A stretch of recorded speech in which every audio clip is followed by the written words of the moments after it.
అమ్మచెరువుమెట్టులో వెలిసిన శ్రీ లక్ష్మీ వెంకటేశ్వర స్వామి వారిని వీక్షించండి. ఓంకారము ప్రభవించిన రోజు శనివారము. శ్రీనివాసుడిని భక్తి శ్రద్ధలతో పూజించే వాళ్లకు శనీశ్వరుడు పీడించడని మాట ఇచ్చిన రోజు శనివారము. వెంకటేశ్వర స్వామిని భక్తులు మొట్టమొదటిసారి దర్శించిన రోజు శనివారము. ఆలయ నిర్మాణము చేయమని శ్రీనివాసుడు తొండమాన్ చక్రవర్తిని ఆజ్ఞాపించిన రోజు శనివారము.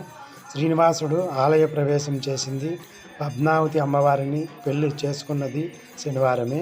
వెంకటేశ్వర స్వామి సుదర్శనం పుట్టినది కూడా శనివారమే. అందుకే ఏడుకొండల వాడికి శనివారం అంటే అత్యంత ప్రీతికరం. శనిదేవుడు దోషం కూడా పోవాలంటే 7 శనివారాలు క్రమం తప్పకుండా శ్రీవారిని పూజ చేయాలి. ఆలయానికి వెళ్ళి 7 ప్రదక్షిణలు చేసి మొక్కుకుంటే అనుకున్నవి నెరవేరుతాయి. ఓం నమో వెంకటేశాయ.